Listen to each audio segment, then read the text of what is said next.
All right, so we are going to build on the theme of last time. We saw some problems that contain these comma, ing type modifiers. These sentences will also generally have some kind of issue with overall structure, at least one or the other of those. So, theme from last time, we're going to continue it. The GMAT prep stuff, I mean, there's like 1,000 questions in there, so not in any significant sense. The question is, will the workshop, if you see these questions on your free exam, will it affect it? I mean, not really, and definitely not within the range of doubt anyway of the test. Remember that these tests have a standard deviation of like 40 points. So when you get a score, you should view it as not really just a score, but as like a score band that is at least 100 points wide. So if you view it in that regard, then definitely it's not a thing to worry about. But there are an astounding number of problems in the software. I mean, it's surprising how many there are. So, okay, copyright notice screen. Here it is. All of these problems are from the free GMAT prep software, which is copyright GMAC. So, yes, let's do one. Remember where the multiple choice answers are found. They are found here. Go for it.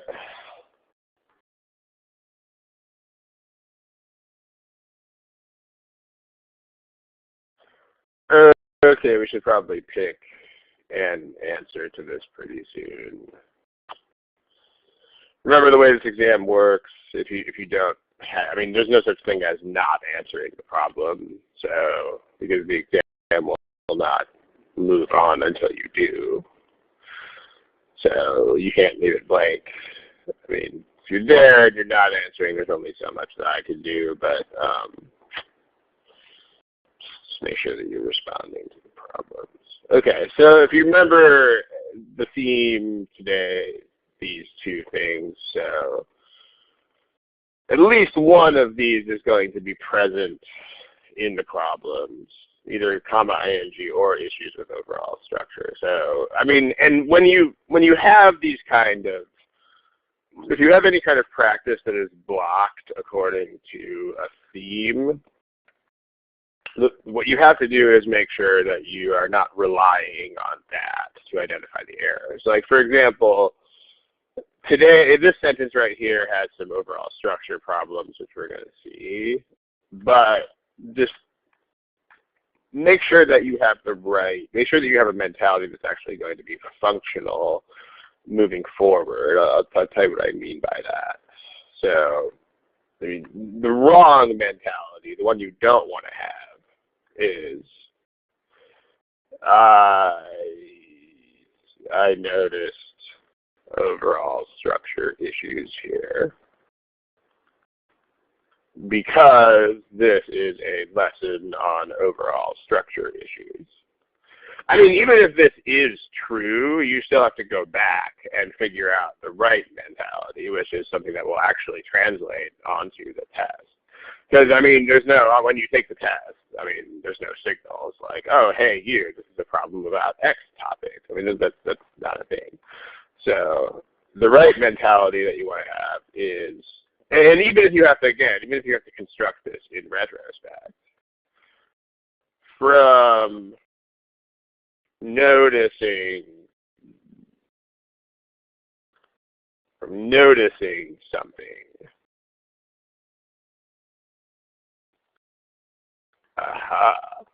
I knew to think about overall structure issues. And in general, the wider ranging the issue is, the more important this is. Because like when you have a subject-verb issue, for example, it's kind of obvious, right? Because you'll have, if you have a subject-verb disagreement, then something is going to have to switch back and forth between plural and singular. And that's not very hard to notice. But when you think about overall structure of a sentence, like which means is it a sentence or is it not a sentence? I mean, then you actually have to take the entire structure into account, which means because you can't randomly check that in every sentence all the time because you don't have the time to do that. So it's much more important to fill in this blank with something. So let's talk about it. I mean, how do you know that overall structure issues are being tested? Like, can anybody fill in that blank?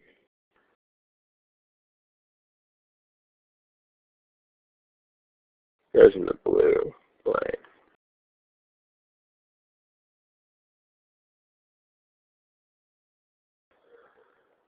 So that's more of a parallelism issue. That we'll get it. We can talk about that too. Although the both and issue is an issue of parallel structure, which it doesn't generally have anything to do with the length of the underlines. Because I mean, this underline is pretty short. I mean, it's probably what 20% of the sentence is underlined, but still, overall structure. So, I mean, fragments are what you are thinking about, but you don't just notice that something is a fragment. I mean, how do you have to go figure that out after you notice something in the choices. And you can't rely on, oh, I just saw a mistake. I mean, if that happens, then great. But you can't rely on that because you can't improve that. So, same thing with this whole stuff like flow. I mean, if you think about those things, great, but it's not like you can study those and improve them. Like you can't be like, I rely on intuition only, because I mean, if you will rely on intuition a lot, yes, you will, but you can't like study that and improve it. So, I mean, it has to be something in the choices. Like, all right, here's an example of something that is a sentence. Here's a sentence.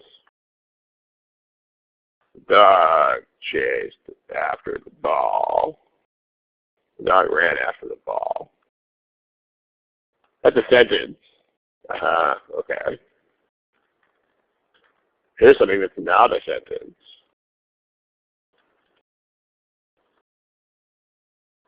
That's not a sentence.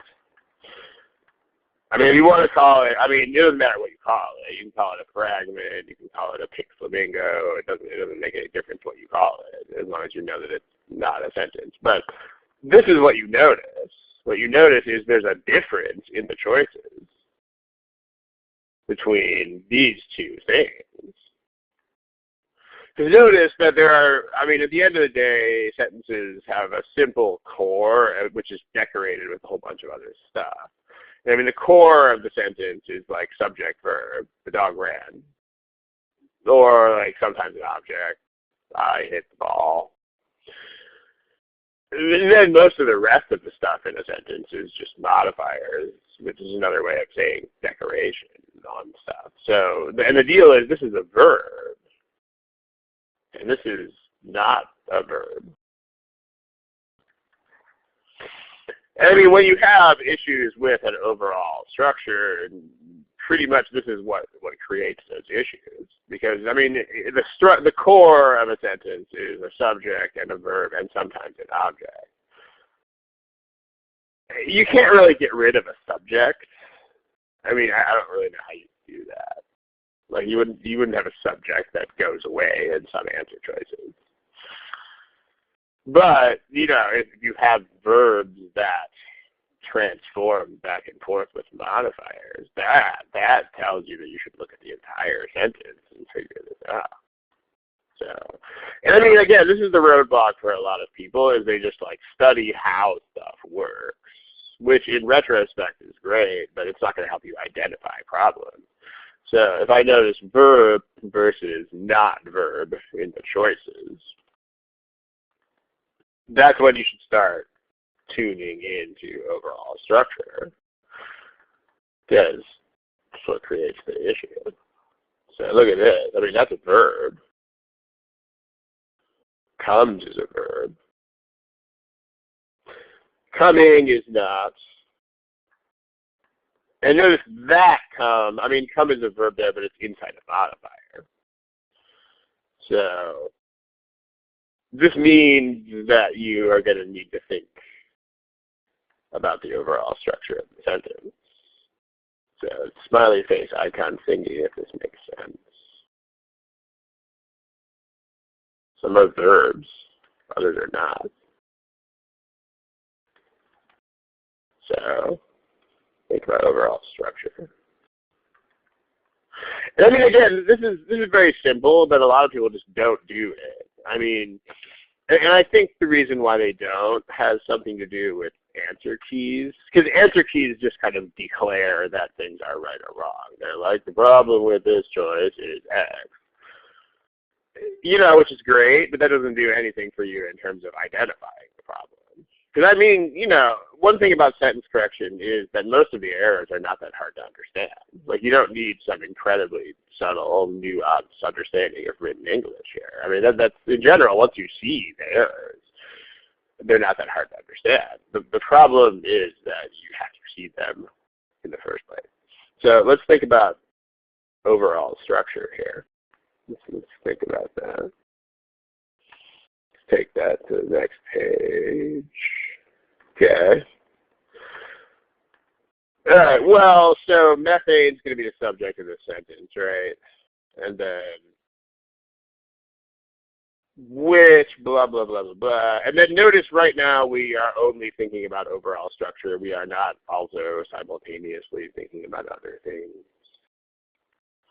So that's the other thing that gives people continuous issues with sentence correction, is they just get distracted constantly. They're thinking about one thing. Oh, wait, let me start thinking about this other thing. Just like, just put it on the table. Think about it later. Right? So now about other things for the moment. Equally important. Make sure you're listening to one instrument out of the proverbial orchestra here. So, okay, methane, blah, blah, blah, modifier. And that's where the modifier ends in 4 of these choices.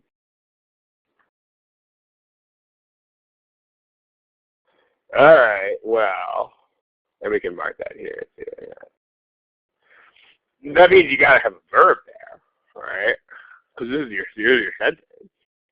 The sentence, and I mean, also, the other thing is this. I mean, when you remember what step 1 of all of these things is. Like what is step 1 of every sentence correction problem in the world?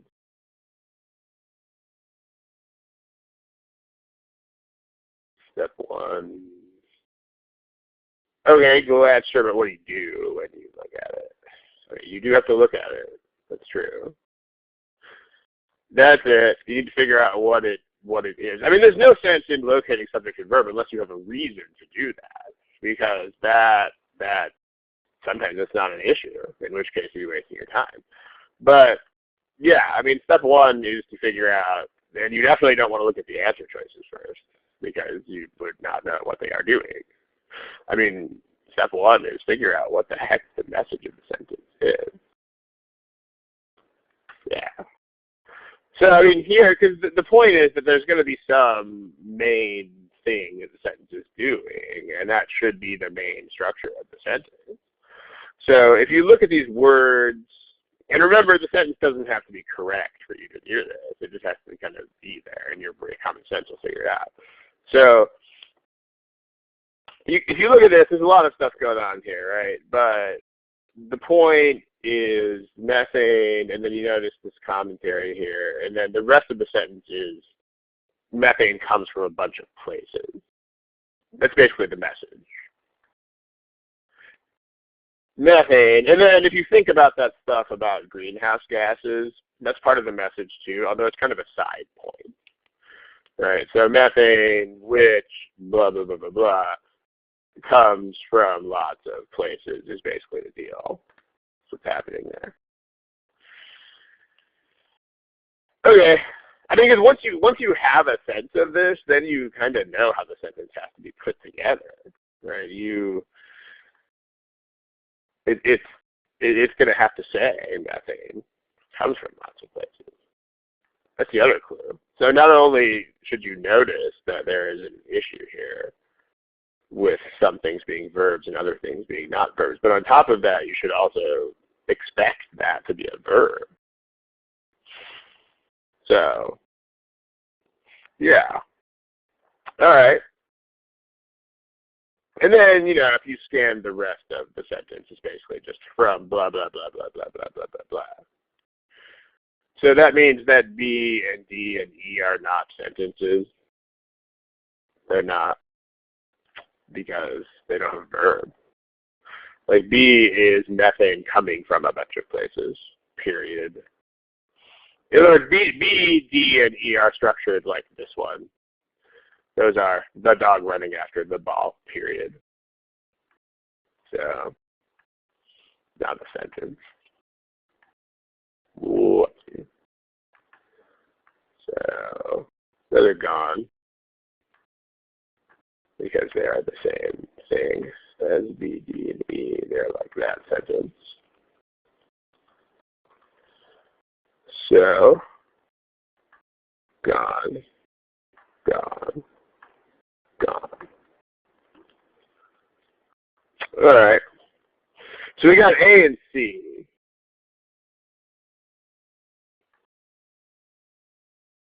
Notice somebody mentioned this. It's not the theme of today's workshop, so we'll be brief with it.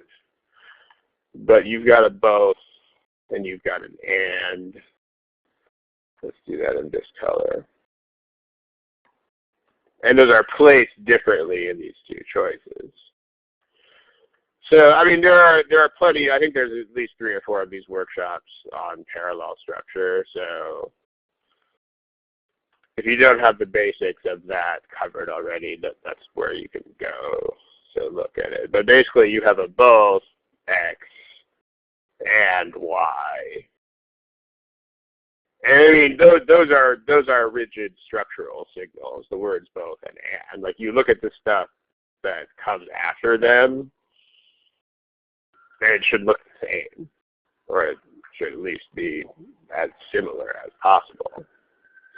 That's what we want. We want these to be like each other. So, yeah. So let's look at what happens in these two choices that we have. Okay. All right, well, in choice A, you have both from blah, blah, blah, and from other blah, blah, blah, blah. From stuff and from other stuff. This is very good. We like this. This is good and it's not bad. On the other hand, if you look at what's going on in C, C is bad and not good. Because notice that the from is outside the structure here. I mean, the from is there, but it's not in the parallel structure. So you have both stuff and from other stuff. Nope, not parallel. So it's nothing. And it's gone. Main thing with today's theme, again, is the overall structure thing. And the most important point is not just that, but specifically how you notice it. Because again, I know I'm being very redundant here, but a lot of people just study how the errors work, and they just study what's wrong with stuff, but they don't think enough. Maybe don't even think at all about how to identify issues. So, yeah. There's also, the being implicated, because that kind of implies things that are currently being implicated in this, which does also clash with the whole idea that it has long been counted about. Right? I mean, it has long been counted among things that are being implicated right now. That doesn't make any sense. Like either it's being implicated right now, or people have thought about it that way for a long time, but definitely not both. That's also a valid point. Absolutely. All right, so yes. Any other questions about this one? Go ahead and chat. What is your question about that? I mean, it's both. I mean, you can't just pick those three words out and say them as an isolated thing, because then of course it sounds weird. But if you look at the overall structure, both from this and from that, then it is legitimate. I mean, you could also do that, but the from is not. If you have from both x and y, that would also work. But when you say it doesn't sound correct, if you actually mean sound, then there's the problem right there, because spoken English is not the same language at all. I mean, spoken English and written English are two different languages. And to get from one to the other, you have to translate. So, I mean, if you don't fully appreciate how different they are, just pick up a book sometime and read from it out loud. And like every single sentence will sound really weird when you say it out loud, because you're reading what is effectively a different language. So yeah, I mean, if you're using sound good, then you're in trouble. Just know that. Okay. That's basic parallelism stuff. You can also check out the workshops that focus on parallel structure for more of that. So, I mean, dude, you can argue with the problem all you want, but here, let me go ahead and find something real quick here. I mean, there is, I'm going to find something real quick. It's going to take about 15 seconds to find it. Hold on a second.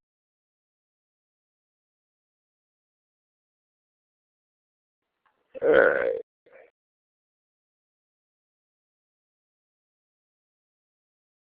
Here we go. Okay. If you read many of my posts on the forums, I'm sure that you've seen this in several of my posts, but this. I mean, really, I'm kind of being cheeky here and sort of making humor of it, but it is very important to have the correct attitude about this. And I mean, this is the correct attitude. Is the right answer right? Yes, it's right. Is the wrong answer wrong? No. I don't like the correct answer. Who's wrong, me or them? You. I wrote another version. Is it better? No. I mean, really, guys, I'm also a professional writer, and I can vouch for the fact that the sentences in the official problems are good. They are very well written, without exception. Like, they are not bad sentences. Really, they're not. They spend a lot of time and resources editing them. So, basically, don't waste your time. I mean, the problems are good. They are well written, and it's their test. I mean, yeah, their house, their rules, that whole thing. So, I mean, you can argue with them if you want, but it's not going to serve any useful point. All right, let's do something else. Let's do the problem. What about that one? Don't forget where the multiple choice answers are found. That would be here.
Alright, we should pick a thing. That is a thing. If you don't have an answer, please pick one. Remember, this is an exam that doesn't let you not pick answers. So you should pick.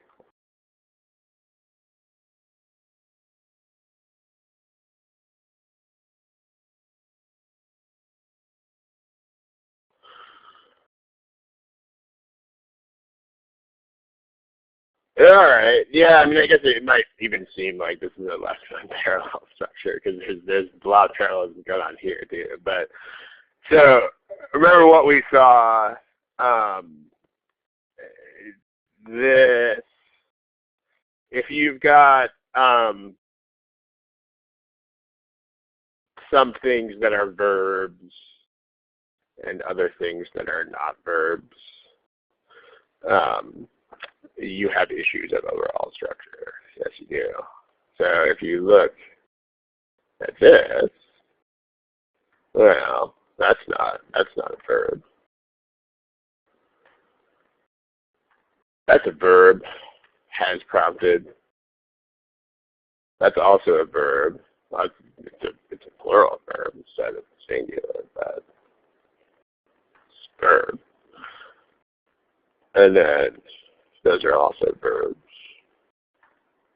So, okay, that discussion in the sidebar, that's over. The most important, actually the only important thing in that whole sidebar is my comment that this is like 1,000 miles beyond the scope of this exam.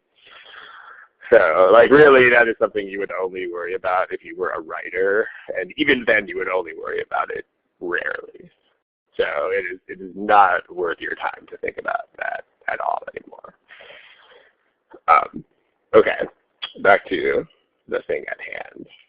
I mean, also, this is also a thing. Like, some people who study this stuff for too long wind up doing worse because of stuff like that.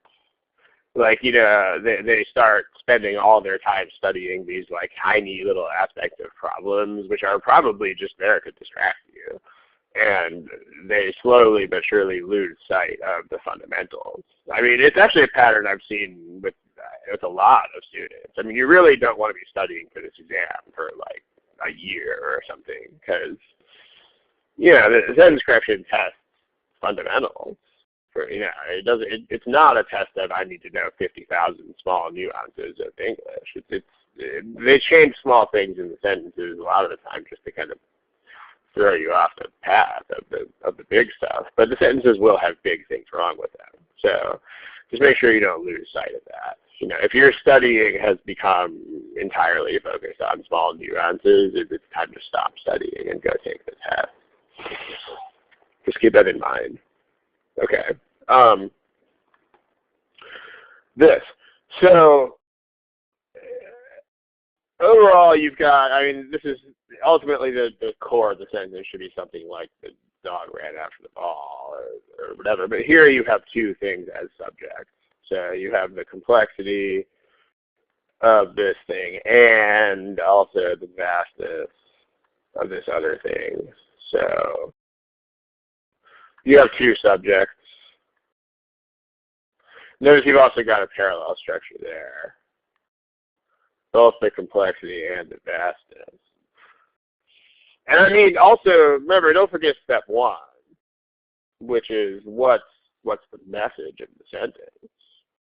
So you don't want to go to the choices until you understand what the message of the sentence is. So the message is, you know, these two things, complexity and vastness, have made scientists call for more people. Right, or call for it. Two things that made scientists think that biology needs more people. That's basically the message of the sentence. And it needs more people in two different areas. So there are, so basically you have like thing number one and thing number two have made people think. that biology needs more people in area number 1 and area number 2. So, because remember, you want to get this understanding while you are looking at the original. I mean, the original sentence has issues here. In fact, it is the only one that is actually not a sentence. It doesn't have a verb, right? But even though you're looking at that, it shouldn't get in the way of your understanding of it. Like, you should still be able to look at the original and understand that it means this. You use your common sense to connect the dots, so to speak. So, all right. And then as far as has or have prompted, well, it's 2 things. The complexity of this phenomenon and the vastness of the biosphere. Those are 2 things. So we want a plural verb, not has. So we want have. And again, this is the importance of step 1. Like, you don't need to go back and figure out what the subject is. Like, when you see this is another good checkpoint to see whether you are approaching these kinds of things correctly. Like, when you see this issue, a good test of whether you have done step 1 conscientiously enough is when you see this decision point, you should already know what the subject is. In other words, it's the complexity and the vastness. But meaning, if you see this split and you have to go back and actually figure out that's the subject, that means you didn't do a good job of reading for the meaning. Like, you should already know, okay, I see this, and well, I know what prompted that. 2 things did. So I know that I need to have prompted. But this is a very big and important point about step 1. Like, any meaning-based issue, you should not have to go back and figure out the meaning of it. You should already know. And if not, that means need to spend more brain power on just discerning the original meaning of the sentence. Not original, the correct meaning of the sentence, regardless of whether it's the original or not. So, all right. Now we got 2 things that we can use. We got a parallel structure here. It's actually the same thing as before. It's exactly the same thing as before. It's both x and y. So we can just import this little graphic from the last screen.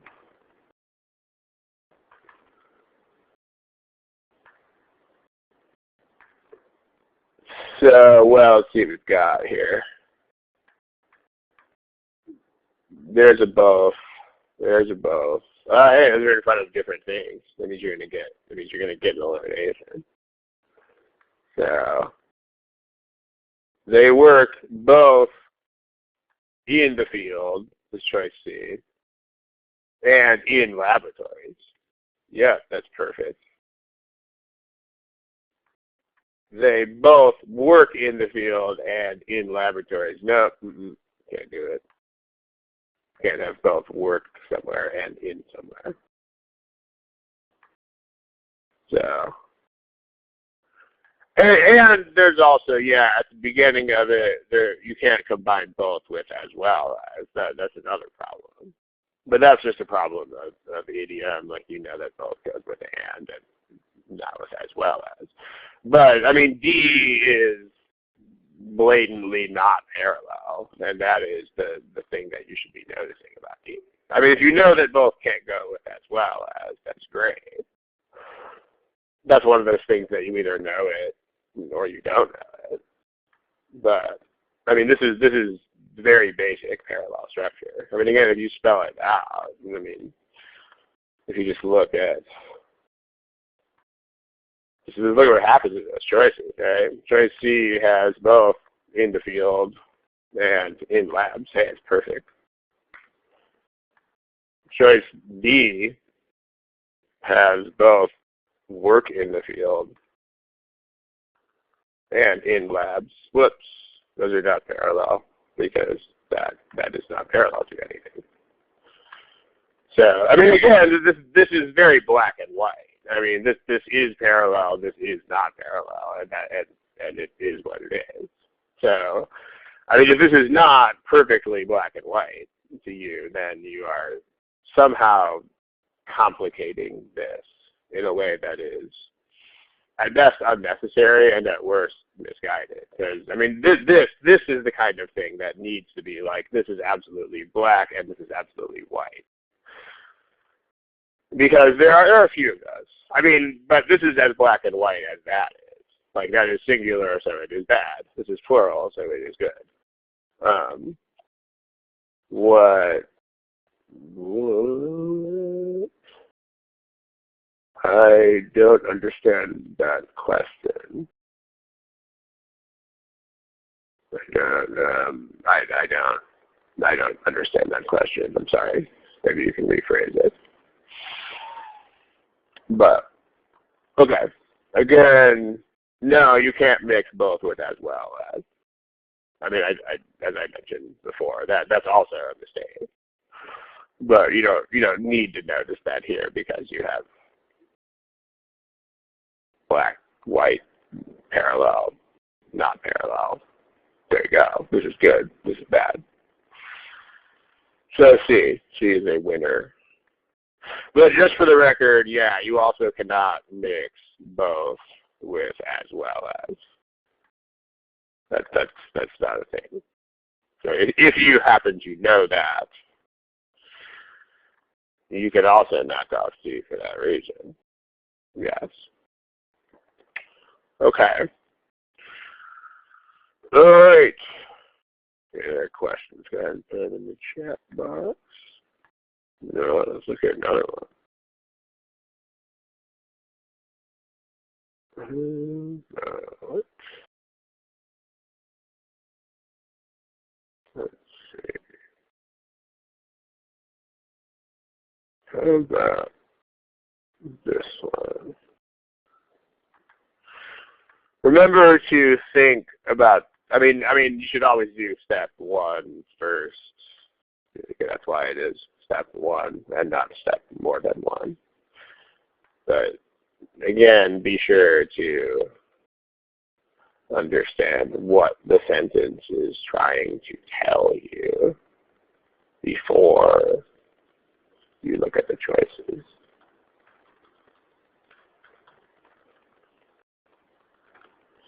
Go for it.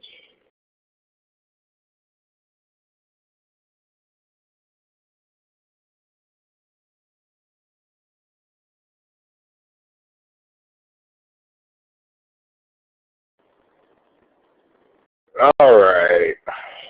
Let's pick a thing.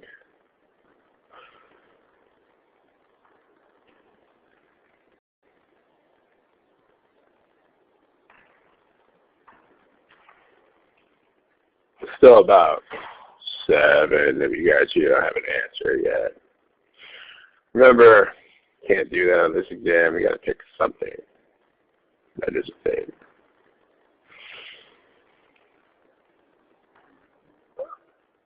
Okay. Let's talk about what the message of this sentence is.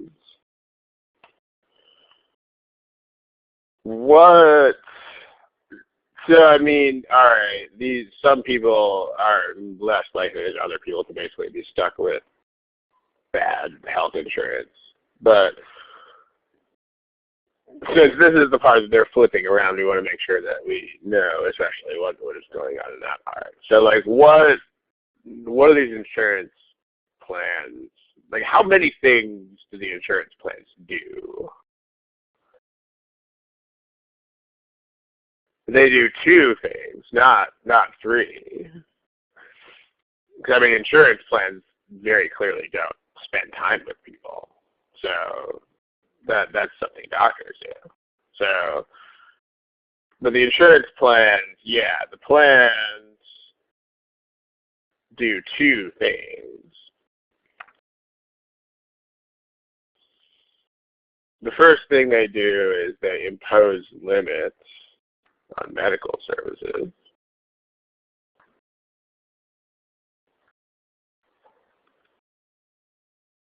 And the second thing they do is they require doctors to see more patients.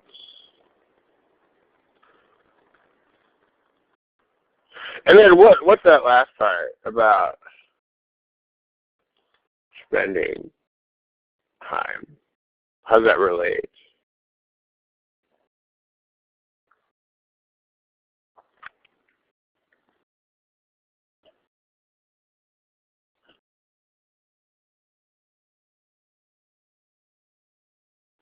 Aha, right? It should be a modifier.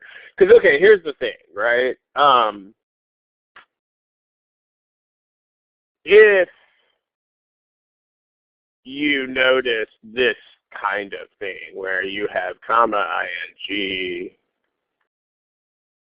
versus not comma ing, like if you have and versus comma ing, and there's a very strict difference in meaning there. Because remember, modifiers are modifiers. So if you have, I mean, modifiers, the whole point of a modifier is that you are describing the previous stuff. I mean, that's what modifiers do. But if you have X and Y, the whole point of the construction X and Y, if there's no other transition words there, is X and Y are separate things. So, like for example, if you have this sentence right here, there was construction on the highway, and I was late to work. I mean, according to this sentence, the construction is not the reason why I was late. Because that's what and does. It implies that things are separate. So, again, the way people talk with their mouths is different because they kind of expect people to fill in a lot of gaps with common sense. But if you write this sentence, then you are implying that the construction is not the reason why I was late. I mean, if you had and thus or and therefore and so, then yes. But otherwise, you're saying these are separate things. Like if you, I mean, also if you, let's say that you, let's say the animal, the insect releases all of its body fluids into its victim and kills itself, versus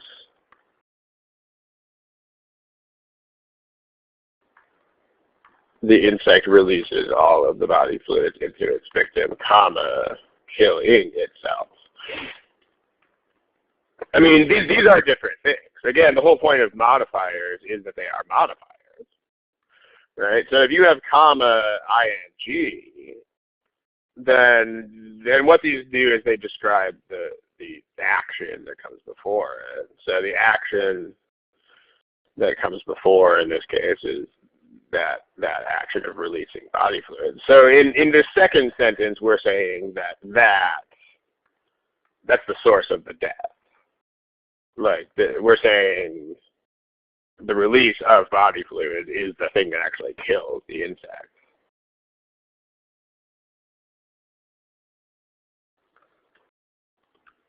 So because we're still talking about the same thing. On the other hand, the use of and between two verbs, you're saying these are separate things. So this one it's the first one. The first what? There's a lot of first sentences here. So I mean the one with the and kills itself, it just means something else. I mean if you have an insect that deposits a bunch of body fluids into a victim and then suddenly like goes and kills itself, then this would be the right idea. So I mean, that seems like a less reasonable thing, but if you had an insect that actually went and did that, then that's what it would signify. So, and again, you don't need to think about this cold. Like, the most important thing to remind yourself of is that there are answer choices in the world here. And so if you notice, because, I mean, this is going to be a very conspicuous difference in answer choices. Like, if you have a comma modifier in some of these choices, and you have other choices that are like, and other verbs, that you should think about this. You should be like, are these things separate, or are they, not separate? So, okay, well, so this, and I mean, the point is, if doctors have to see more patients, then it's not, and spend less time those are not separate things. Right. This is actually the reason why they have to spend less time with each one. I mean, if you see more of them, you are by definition going to spend less time with each one. So there shouldn't be an and there, because it's not two separate things. So you're describing this. To see more patients, therefore spending less time with each one. So this is the meaning that you want. So now that we know this, and again, the point is that you should have this figured out. I mean, it doesn't need to happen in 2 seconds flat. I mean, if you need to spend a little bit of time to figure out why this is, if you need to spend a little bit of time to figure out that this is the message, then you should most definitely spend all the time that you need to do that. I mean, that's the most important step of the process. So, but again, you should not even be looking at the choices until you know what the sentence is trying to tell you, which in this case is this. Okay. So the first thing is we got a parallel structure with these. Let's put this in green, I guess, here. Green things. Those should be parallel. The plans impose limits and require doctors to see more patients.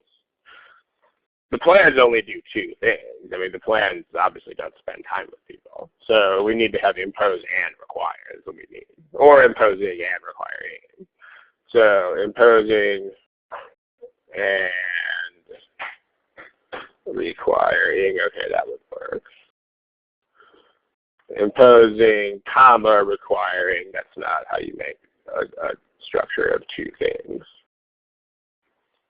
And I mean, if you interpret B as a structure of imposing, requiring, and spending, then it's just nonsense, because then you have insurance plans spending time with people. So it needs to be imposing these things and requiring doctors to see more patients. Gotta have an and there. That impose, and there's no and, so nope. I mean, again, you could read this as impose, require, and spend, but then you have this issue of you're telling me that insurance plans spend time with people again. And then the impose limits and require doctors to see patients. That's what we want. That's good. It's good and not bad. And then we have that impose, and there's no and, so no.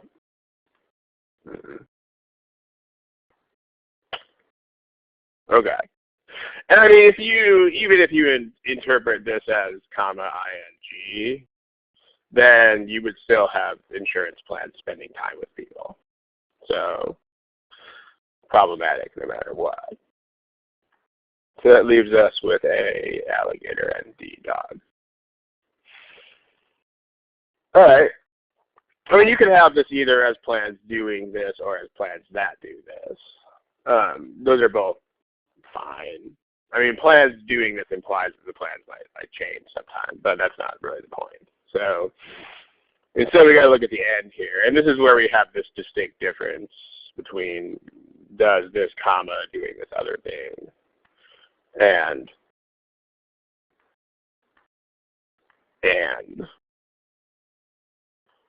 so. But again, the meaning should be pretty firm in your mind here. I mean, this is not two separate things. It's not see more patients and separately spend less time with them.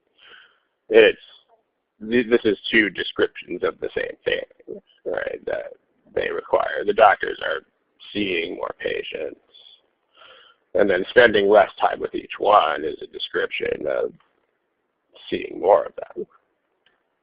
You know, you divide the same amount of time by more people, you get less time per person. So that's the one that we want. But yeah, the most important thing here is that, I mean, this is all up front to figure this out. And I mean, if people are worried about time doing this, there's two responses to that. The first is that you can't worry about that because it is impossible to solve the problem without understanding this. So it doesn't matter how much time it takes because you have to do it.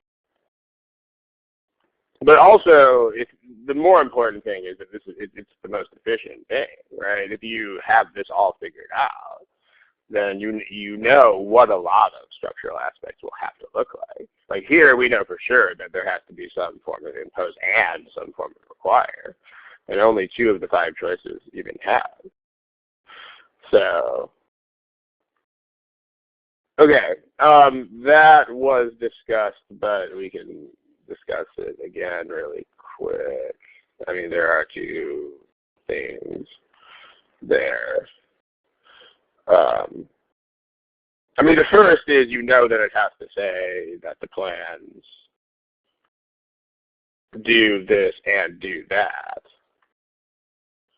But even if you interpret this as a comma ing modifier, it looks like we're trying to do that here. If you say, here's a sentence that uses a comma ing modifier correctly. I dropped the bag on the floor, comma, staring at the dogs. Okay, so remember how these things are used, just the basics of this. Comma, staring the dogs should describe this action, but it should also, the subject of this action should be the one who is most directly responsible for that, right? Like, I didn't scare the dogs directly, but my action scared the dogs. I did that. So the problem here is that you have plans that do this, right? So the doer of that action is the plans. So requiring is fine, but spending is not fine because plans don't spend time with people. So you still get nonsense here. But notice if you have this figured out up front, you don't even need to contend with that issue because you know how the sentence is supposed to be put together, which you got to have an and connecting these 2 things that are in a green box. So if you do realize that's why it's well worth whatever time you spend figuring this out, because then you can dispatch stuff like this in a hurry. It's not, I don't know what a clause is, so if that's important, then I can't help you there. But it's the previous action. So, like, you could also write a sentence like this. Let's see. My friend saw me drop the bags onto the floor, comma, staring at dogs. I mean, so you see, you know, this is why you don't want to get into like too much grammar or formality here, because I mean, technically the subject here is my friend, but the point is this is still the action that comes before it is still this, and so this still is describing this action, and I'm the doer of the action. Like my friend did not do anything that scared the dogs. So meaning previous action is previous action. It doesn't have to be the main verb of the sentence, and especially in a longer sentence, a lot of the time it's not going to be. So like here, it's the same thing with doctors seeing patients. Like the closest action is seeing patients. So this works kind of like that does. So yeah, I mean, it associates with doctors. There are many problems with E, which has been amply discussed.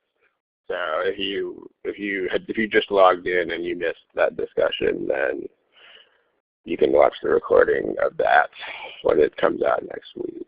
But everything wrong with E has been discussed at least twice. So let's move on to a different problem. Let's say,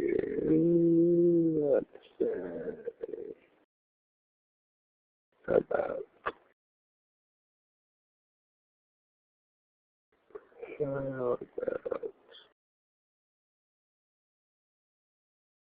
this one? Right here.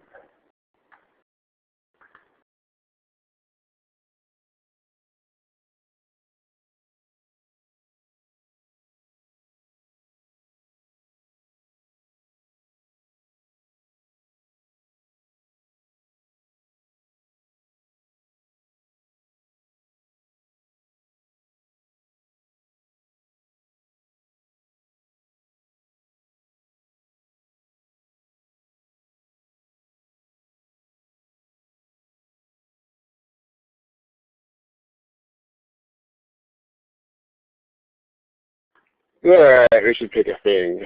There are a lot of people who don't have a thing yet. Should definitely pick one at this point.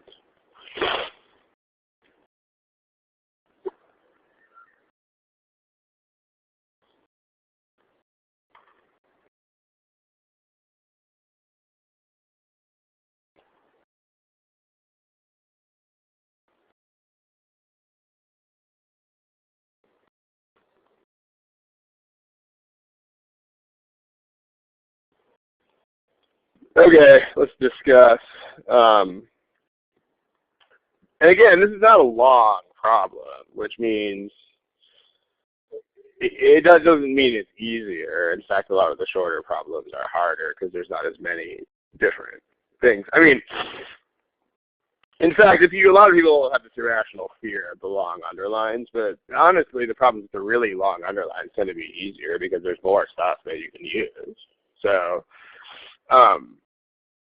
there's just, don't underestimate the shorter problems is the point. But the deal is that it should not take you this long to pick an answer to this thing because it is short. So remember, there's basically only one thing that you need to have proper time management here, which is do not do the same thing more than once.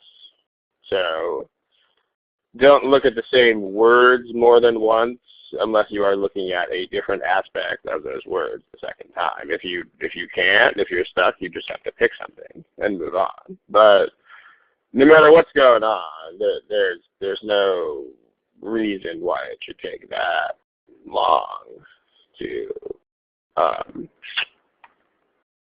process this, unless you're looking at the same words like 5 times. So that's it.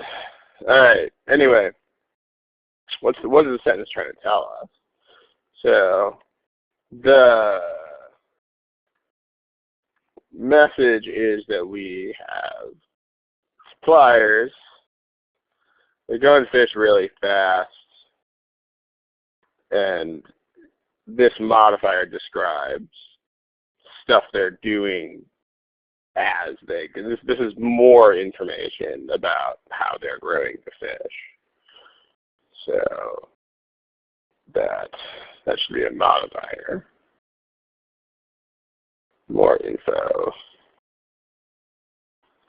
about how they're growing the fish. Okay.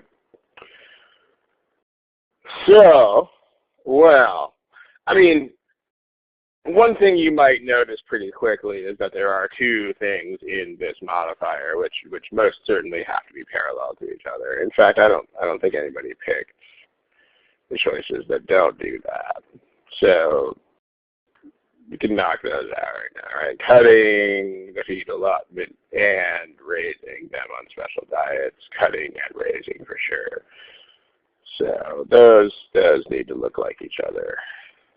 So that knocks out B, boy, and E, elephant. Now let's look at the rest of this. So, okay.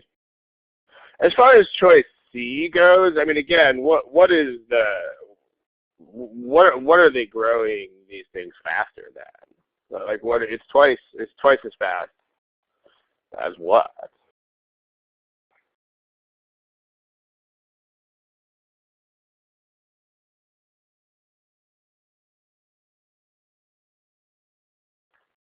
Suppliers are, yeah, it's twice as fast as what happens in nature, right? Like the suppliers are growing the fish twice as fast as the fish grow by themselves. So, like, I mean, there's only one thing wrong with C, but the one thing that makes it wrong is actually makes it total nonsense, which is these three words right here.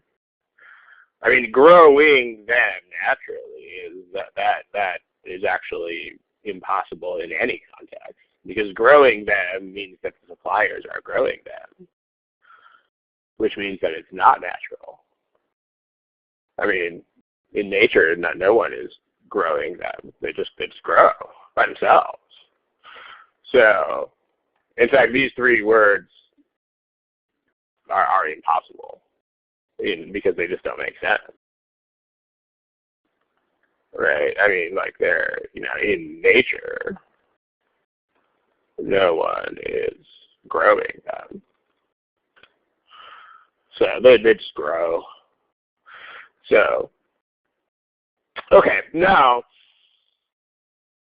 this is the kind of thing that you got A and D left. So, I mean, there is a comma ing here, although considering this elimination is pretty straightforward, you don't really have to contend with it. But notice what it's doing. Comma, cutting the feed allotment and raising them on special diets. It's describing that previous action of growing fish really fast.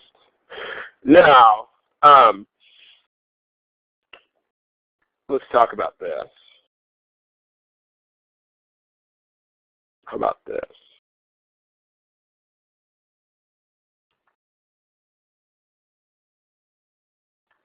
Two sentences.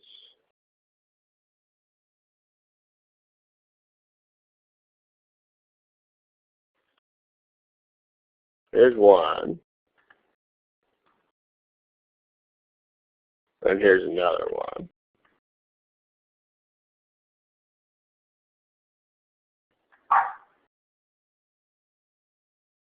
Which one of these is right?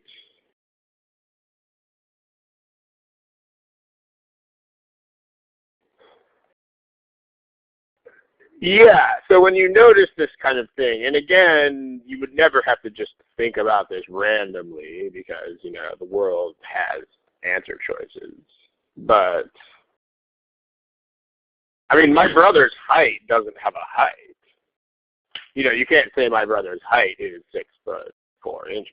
I mean, that's, you can't say his height is 6'4" tall because, his height is not 6 feet tall. He is 6 feet tall. Right? So this doesn't make any sense. but this does. I am shorter than him. So, same thing if you were like, here's another set. If you said something like heavier than an elephant, that would totally make sense. But if you have something like heavier than the weight of an elephant, then that makes no sense. Because again, the weight of an elephant doesn't weigh anything. The elephant weighs a lot, but I mean, the weight of the elephant doesn't have a weight. So, same kind of thing here. It's not twice as fast as a rate. It's twice as fast as they grow. So these rates don't have a speed. I mean, things happen at rates. But it's not twice as fast as the rate. It's kind of like 6 inches shorter than my brother's height.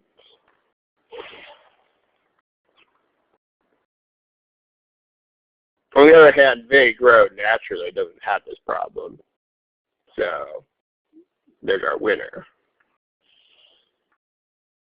I mean, there are, again, when you see this kind of difference, don't rely on seeing this in individual sentences, because that's not the point. I mean, you will, if they do something like this, then they will always have to fix it in another choice.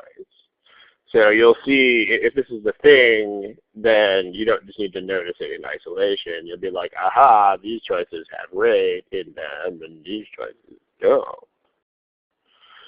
So, and then you just, I mean, if you rely on, a lot of people make the mistake of trying to spot errors in individual choices. But that's not a good way to go, because then you have to notice all these things at random. But here, yeah, twice as fast as the rate. Notice that there's no problem of pronoun ambiguity, and if you are thinking about that, that is a big mistake, because that is not ever tested on this exam. So as long as it's obvious what the pronoun is supposed to refer to, and as long as it actually works grammatically, then you are fine. Like, I mean, no one with any common sense would ever think that they was the supplier. So this is fine. I mean, remember that just don't. Ambiguous pronouns, do not ever think about it. So that's also an important point to put in a box. Pronoun ambiguity is not a thing on this exam. Don't think about it. Like, as long as the meaning of the pronoun is obvious, then you are good. I mean, like, you can have a sentence with a genuinely ambiguous pronoun in it. Like, you could say, you know, Jane was talking to Sarah about her husband. In that case, we actually don't know whose husband it is, but the GMAT has never had a problem like that. So, and considering our sample size is like 1,000 problems, we can be pretty sure that they're not going to wake up one day and give you that. So, yep, D dog. There it is. All right. We are pretty much right on the button of the closing time here. So that does it for this one. Thank you. And the next one is actually, I think the next one is next week. Just because I'm going to be doing some traveling for the holidays, and so the 17th isn't available. So I think, I mean, check the website just to be sure, but I want to say it's next week, the 10th, at the same time as this one. So, but check out the page, and it'll tell you. All right, that's it. Thank you, ladies and gentlemen. Let's kill the recording.